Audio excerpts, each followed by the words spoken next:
When you walk on wax, you save your floors.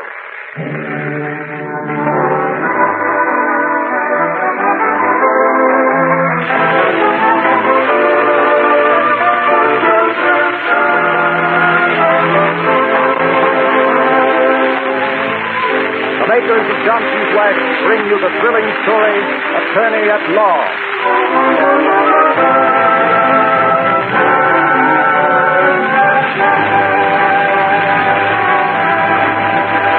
Tonight, the makers of Johnson's Wax present the first in a new series of radio dramas, Attorney at Law. The story and adventures of one Terry Regan, attorney, written by Milton Geiger. The part of Terry Regan is played by Henry Hunter, Universal Pictures star. His lovely wife, Sally, by Betty Winkler.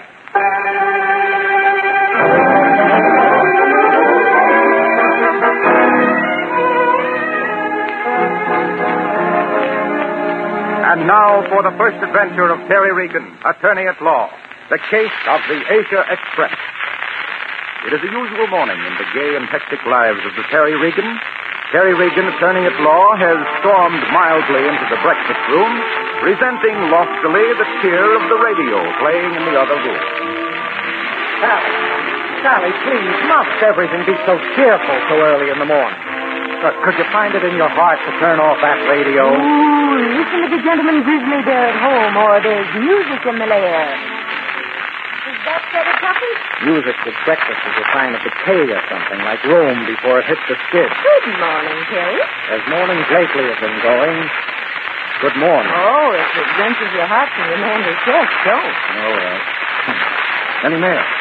Just my little brother, Bobby. Oh, the one that wants to be an attorney, poor kid. Yes, he's all excited about that children's tour to the Orient. Funny, he doesn't say anything about that letter I wrote him 2 weeks ago to San Francisco. That was careless of him, wasn't it? Terry, you didn't mail that letter, did you? Objection. That's a leading question. I guess I've got it here in my pocket. But I'll mail it sure this very AM. Isn't that great? A lot of good that letter will be now with Bobby aboard the Aleric somewhere in the Pacific Ocean. Oh, my God, so don't remind me of the Pacific Ocean. What's the matter with the Pacific Ocean? Well, No, don't say it. I couldn't stand having you say it's all wet. Not this early in the morning. Sally, the Pacific Ocean is the body of water over which Bill Goddard's Asia Express is not going to fly. Yes. Did you know I was buying aspirin and job lots now? You mean, if the Asia Express doesn't make the flight, Goddard's flight won't get the express and mail contract? If I don't get an extension in time, Transoceanic Lines will get the contract. Their ship is ready, able, and willing to fly. The Asia Express is not. Ooh, that's bad. It's tragic. I'm going in this very morning to talk to Goddard, heaven help me. Heaven help all attorneys at law.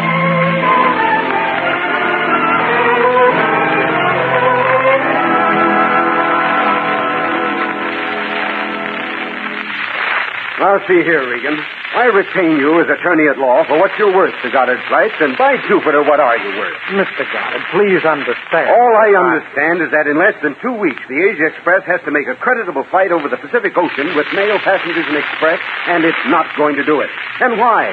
Because you, Mr. Regan, cannot wangle a little extension in time for me to get the plane in shape for a long flight. The Asia Express isn't set for a distant haul, and you know it. And what do you do about it? Nothing. Transoceanic is ready to fly their ship. Naturally, the authorities feel that you ought to be prepared. I know all about that, Regan, and I'm paying you to make them change their attitude. That's all, Regan. Good day.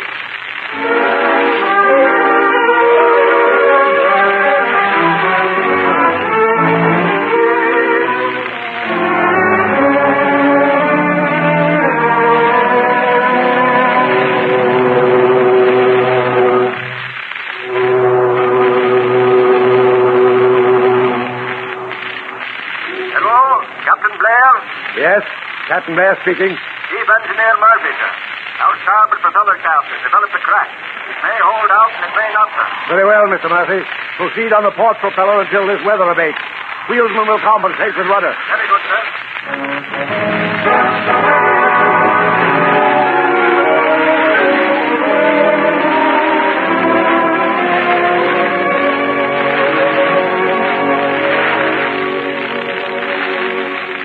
For your information, Sally, I Bought 3 dozen very cheap pies today, which I plan to sell from door to door for a livelihood. Poor Terry. I suppose the sky and everything fell in on you today. Don't remind me of the sky. This morning it was the Pacific Ocean. What's the matter? Couldn't you get a time extension for Goddard flights to compete for the contest? What do you think? I won't say, but beginning right now, I hate airplanes. But I love Regan.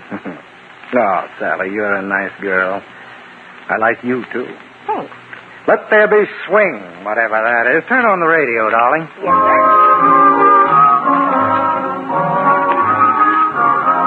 We interrupt our musical program for a news flash. West Coast Communication says that the Morton liner Alaric has been partially crippled at sea and is proceeding slowly on one propeller. Alaric? That's The Alaric, you know, is a ship carrying 100 boys and girls on a tour of the Orient. The Alaric is in no danger. We return now to Kent Carver and his... Yes. Bobby, it'll be all right, won't it? There's no danger, is there? No, of course not, sir. Let's go to a movie, huh?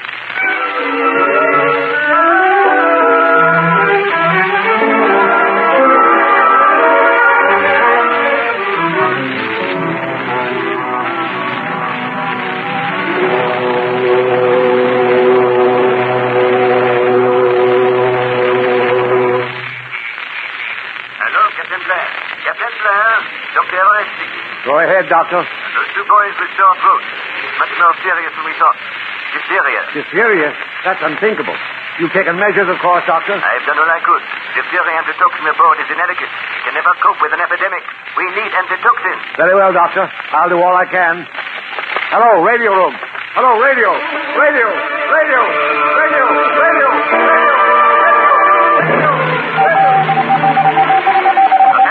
Attention all shipping. Morton liner Alaric calling. Diphtheria epidemic aboard. Available antitoxin insufficient. Rush Tuxoid. Position Morton liner Alaric. 16 degrees, 5 minutes, 7 seconds. North latitude. 177 degrees, 18 minutes, 22 seconds. West longitude. Repeating. Position Morton liner Alaric. 16 degrees, 5 minutes, 7 seconds north. 177. Attention, all stations, West Coast. Morton passenger liner Alaric, 1,300 aboard, including 100 school children. Report diphtheria epidemic, antitoxin and toxoid absolutely necessary. Range at Schofield Barracks, Hawaii, unable to take off, account heavy gales. Steamer will attempt to hold its position, awaiting aid. Notify all hospitals and sources of antitoxin.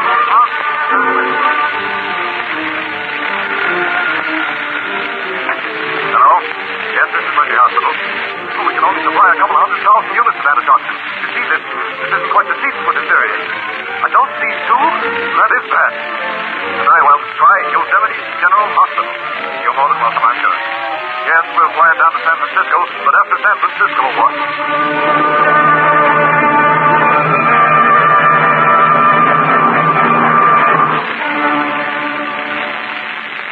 Long distance to San Francisco, Mr. Goddard. San Francisco? Put him on. Hello? Goddard speaking. Goddard, this is Gage Morton, Morton Steamship Line. You've heard of the Alaric's predicament. I want you to help us out. I'll do what I can. Go ahead, Morton. There's malignant diphtheria aboard the Alaric, and we've got to get antitoxin out to them. Pearl Harbor's tied up by a terrific gale. Mr. Goddard, the Asia Express is the only ship that can make the trip out to the Alaric. I'm sorry, but you're wrong there. The Express is in no shape to fly. What's the matter with Transoceanic? They won't risk it, Mr. Goddard. They won't, and I can't. I'm sorry, Mr. Morton. But, Mr. Goddard, I'm very sorry, Morton. It's impossible. Goodbye. Mr. Goddard, have you heard the news? All I can digest, Regan. What's the fuss? Well, what are you going to do about it? Can't you see what this means? It's the opportunity of a lifetime. Regan, don't be a blithering idiot. President Morton, who owns the Alaric, just phoned me from San Francisco. Morton appealed to you. Don't tell me you turned him down. Certainly I turned him down. What else could I do? Good heaven, you turned Morton down. Man, there's diphtheria loose on that ship. Plague on the high seas. Do you know what that means? Can you feel, can you understand the horror of being trapped by steel walls and endless miles of ocean, waiting to be set upon and destroyed by something you can't see, something crouching and murderous, ready to spring, to attack, to kill? But the Asia Express isn't fit, I tell you. It'd be murder, Regan, sending men out on that ship. Are you sure? Will the Asia Express get off the water? Yes, sure, but she's never had a real test. Why, that's all I want to know. Now, see here, Regan. Oh, no, you listen to me.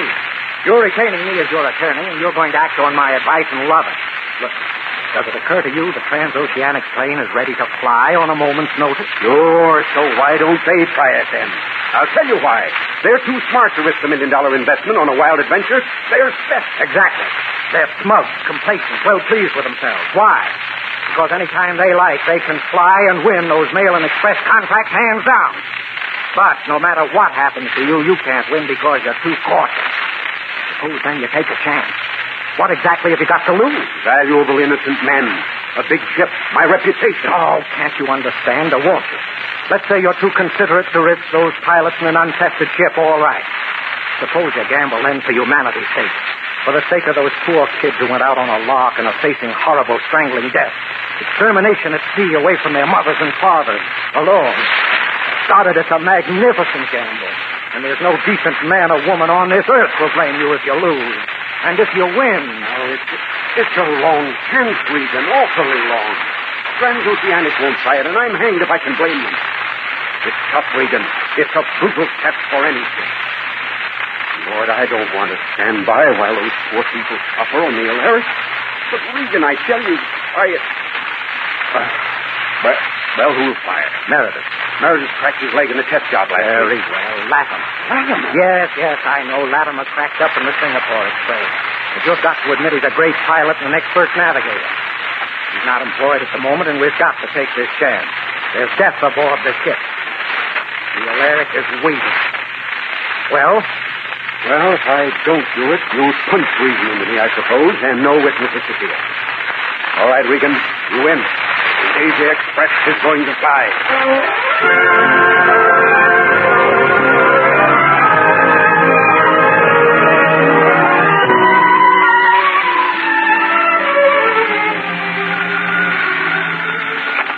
Yeah? Mrs. Sam Latimer, one moment, please. Long distance is calling. This party is going at speed. Hello, Latimer. This is Terry Regan. What's on your mind, Regan? Listen, Latimer. Drop everything else you're doing or planning to do. We want you to fly the Asia Express. I'm coming west on the first fast plane I can get, but be ready. The Asia Express is going to fly to the Alaric.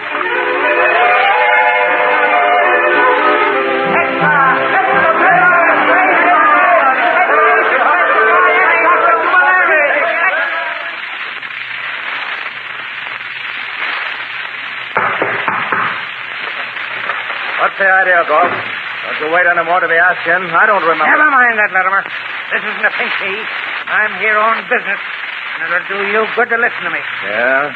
What's burning your brain, Galt? You know well enough, Latimer. I want to know what you got to do with the Asia Express flying out to the Alaric. What's it to you, Galt? Don't give me that stuff. You want to keep your health, don't you, Latimer? Huh. You don't. Sit down. Talk it over calm-like, eh, Galt?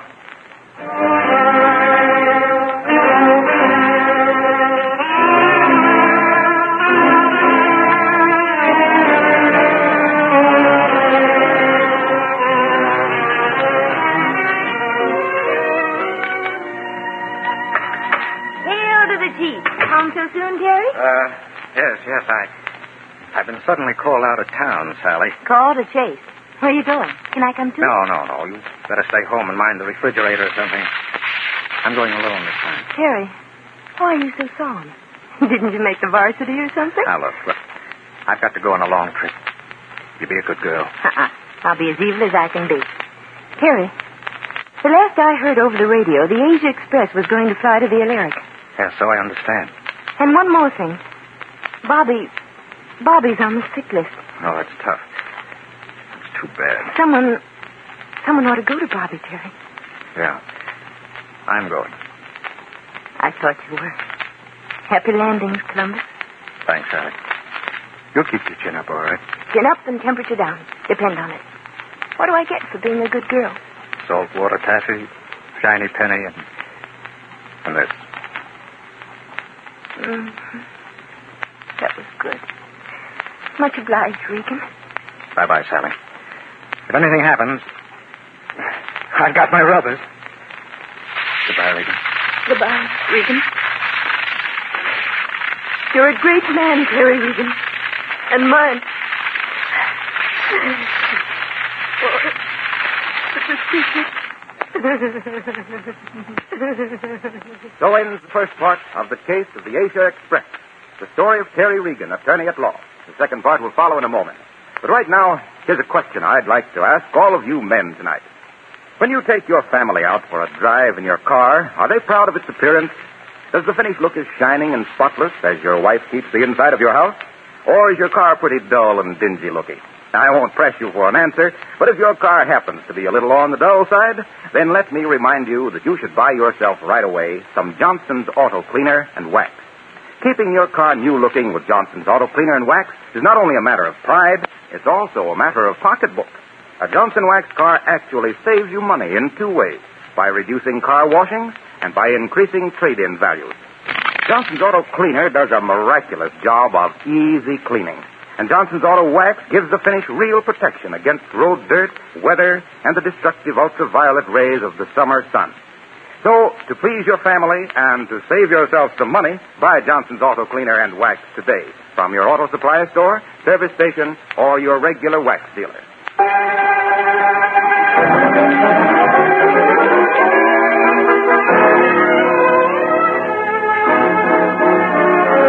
Our story of Terry Regan, attorney at law, moves on swiftly.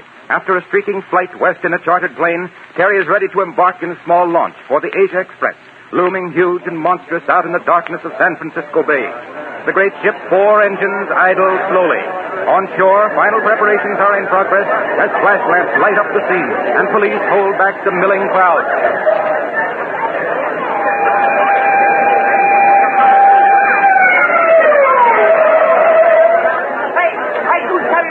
Here. Packing a diphtheria toxoid for him. Here, right here, Doctor. Thank you. I was waiting for it. We'll need all we can get. Okay, hop in on hold steady. All right, coming at you. All right, let's go.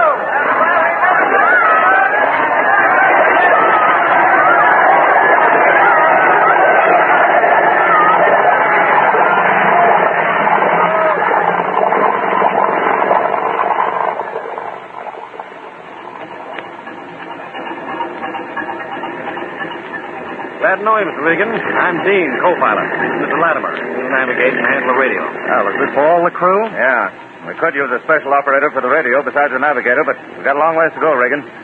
Try to stop at a warrior, but there's a storm over the island, so like as not, we'll have to go on without refueling. Takes a lot of gas, you know, so small crew. Better start. Better sit down, Regan. It's a good chop in the bay. I'll get off the water in good shape. We hope so.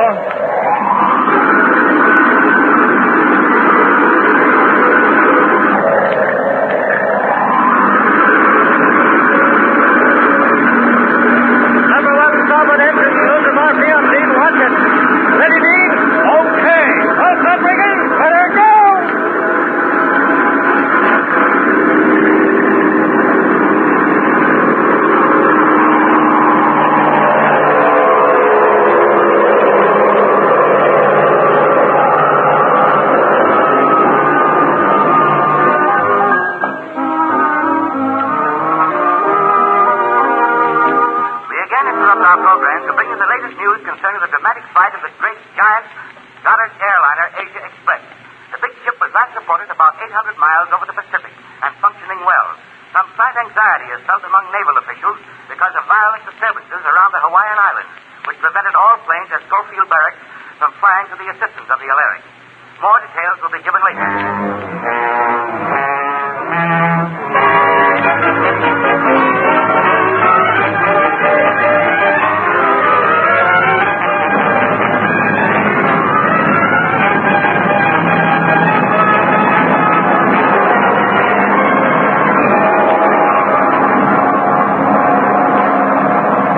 Reporting. Position, 28 degrees, 57 minutes north, 140 degrees, 6 minutes west. We're running through severe electrical storms over a wide area.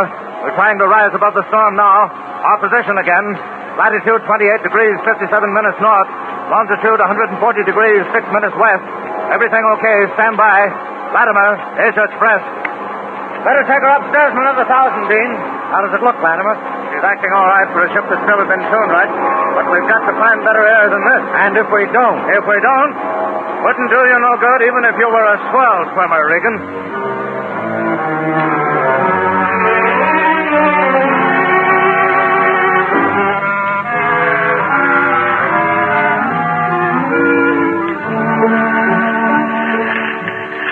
Do operator? Is anything coming through? Very heavy static tonight. It's very difficult. Mr. Goddard, you don't think... How would I know? She's untried. She's done nobly, but there's a limit to what metal and fabric can stand. Metal and fabric and men. Wait, here's something now. Express reporting. Asia Express reporting. We're in trouble. Our starboard number 1 engine is missing. Position 21 degrees, 12 minutes north. 157 degrees, 52 minutes west. Can you hear us? Our position again. That's all. I can't break through. They can't. They've got to make it. He's got to. Here They're about over Honolulu if his bearings are right, but he can't come down for gas in that mess. Oh, I was a fool to let them go. A fool, I tell you, a fool. Keep on trying, operator. Keep on trying.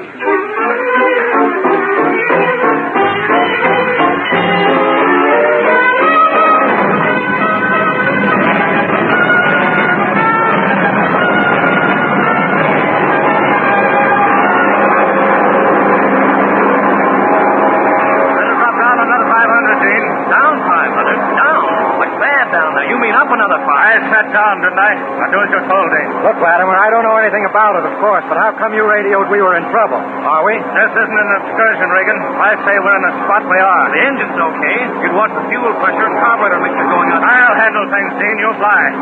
You, Regan, since you don't know anything about it, suppose you sit down and keep quiet. You're a smart number behind a walnut desk, no doubt, but you're extra weight here, see? Look, I'm a passenger, Latimer. That's important. You'll understand later, perhaps. Just the same, you keep quiet. There's no place for trouble-share aviators. I understand, Latimer. I'm sorry. You're in command. All right, then. Swing her about due west, Dean. Due west? You say due west? The Alaric is southwest of here, Latimer. The Alaric's on 16, and this is only 21. I'm running this ship, Dean. You're running it into the Pacific Ocean. That's what you're doing. We're burning up a lot of gas, dodging in and out this way. Dean, give him his head. You've got to show confidence in someone. Not Latimer. I'm not going to head west. Confound you, Dean. Get off that wheel. Get off. Let's go, Latimer. Let's go. I tell you. Latimer! Dean! Are you both mad? Now cut it out. Cut it out, I say. You want to wreck us all? No, you'll do as I tell you, both of you. Latimer! Are you crazy? Put down that gun. Put it away. Sit down, Regan, and shut up. Not until you... Now! That's better. And you, Dean, you keep on flying due west. I've other plans for this ship. What do you mean, Latimer? You'll see soon enough, Regan. There are hundreds of people. There are innocent children aboard the Alaric. They're in deadly danger. Deadly. Well, you can't... The weather's breaking. Pearl Harbor will get to the Alaric sooner or later. Latimer, maybe you haven't thought about it, but this is a ship. And what you're doing is mutiny of the blackest sort. The captain of a ship mutinying? Don't make me laugh, lawyer. But the captain of a ship can commit piracy. Regan thinks of everything, doesn't he? You scuttled the Singapore Express, didn't you? What makes you think that, jurisprudence? And you're going to scuttle the Asia Express. You piloted the Singapore and it went down without anybody ever knowing why. I'm only curious to know why you did it. Why you're doing it again. Transoceanic fired you. You can't be working for them. So I'm not. Latimer works for Latimer now. Would it make you any happier when you're down at sea in the Pacific Ocean pouring down your collar to know what this is all about? Not happier. Just a little better satisfied. I can't understand why a crack pilot like you would do a thing like this. I'm just a little sorry for you. What could I do? They had me, that's all. Who had you, Latimer? Who? The mob. Tough, Regan. But you're out of luck. You're riding the wrong horse, see? You're riding a loser. Go on. That's all, Regan. Gamblers. A ring of desperate men that'll bet on anything, or betting that Goddard won't get the contract. Diamond claims up to my neck, and they know it. I've got to do this. I've got to go on and on and on until I finally get caught up with. But until then... Latimer, let's get that antitoxin to the Alaric, and I swear I'll do all I can to clear you on those accounts, whatever they are. It's no use. I'm in too deep, I tell you. They'll catch me one way or the other. But you can't murder innocent people horribly. Hold it, Dean. Right left and circle that steamer down there. I see. Friends of yours, Latimer? Correct again, Judge. Should be about the 159th meridian, and that would be a tramp steamer I'm to meet. Awfully close quarters, Regan. Afraid there won't be room for you boys. All right, Regan, move front here. What are you going to do? Nothing. You're going to dump our gasoline. Those levers. No. Those are the throttles. That's it. Now spill it. All right. There. That's good enough? Swell. You might have made a great flyer if you hadn't missed your calling. Set her down, Dean.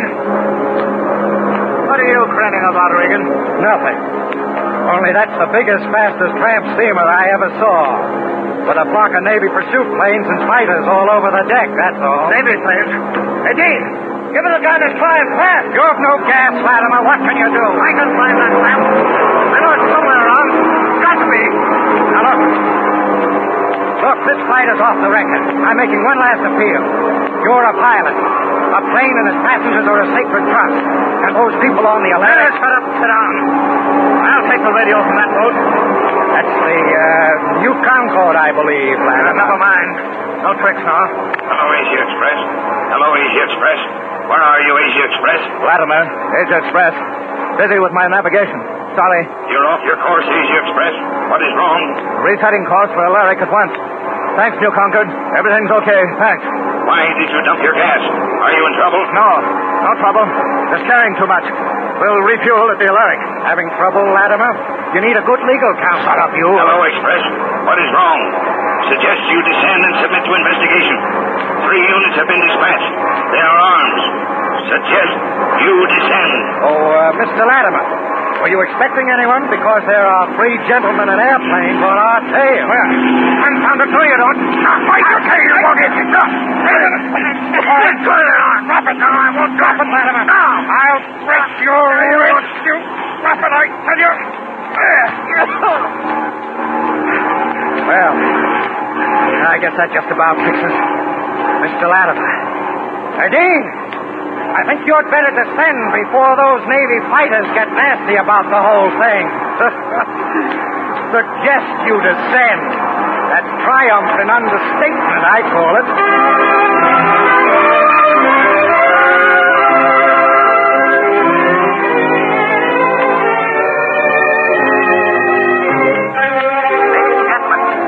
Our broadcast to bring you the following news flash. The Pacific plane, Asia Express, is reported down beside the steamship Alaric and the antitoxin being taken aboard. A wireless from the U.S. aircraft carrier New Concord advises that the Express descended to take on gas and to disembark one of the pilots, reported unconscious. He is being held on the New Concord on a most serious charge preferred by Mr. Terry Regan, attorney for Goddard Spice Incorporated, and a passenger in the dramatic race with death. Please hold our wave for further announcements.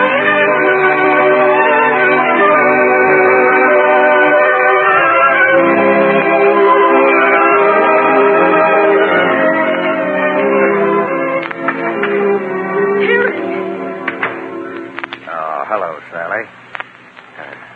Hello. Oh, Terry, when I heard that I thought that... Oh, Regan. It's over now. Bobby's all right. Caught the thing in time. I gave him that letter personally. Johnny, who cares about the letter? I do. Look, Sally. It's not official and all that.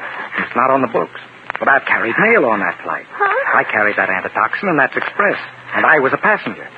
Add to that the fact that the Asia Express flew under the most trying conditions and on an errand of mercy. Well, public opinion, you know.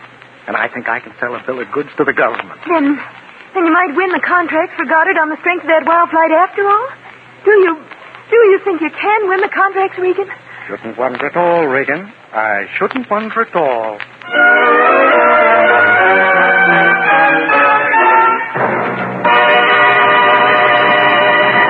Ladies and gentlemen, tonight you've heard the first of a new series of radio dramas, Attorney at Law, brought to you by the makers of Johnson's Wax, with Henry Hunter, Universal Picture star, in the role of Terry Regan, and his wife Sally, played by Betty Winkler. The story is by Milton Geiger, the original music composed and conducted by Billy Mills. We'll have something of interest to tell you about next week's story in a moment, but just now, I'd like to tell you of an interesting visit I had last week when I was in Racine and had occasion to go through the great Johnson Wax Research Laboratory. I wished then that I could take all of our listeners with me on a trip through this interesting institution, where so much patient research work is being carried on to develop new products and perfect old ones. It was easy for me to understand why the products of this company have been of such outstanding service for over 50 years. You get the benefit of this scientific work every time you use any Johnson Wax polish, because these chemists are really seeking ways to make your housework easier and pleasanter. Johnson's self-polishing glow coat was perfected here. Also Johnson's auto wax and cleaner, and the new Johnson's furniture polish. When you need polishes for your floors, linoleum, woodwork, furniture, or for your car, it will pay you to insist on genuine Johnson's Wax products in the familiar yellow and red can.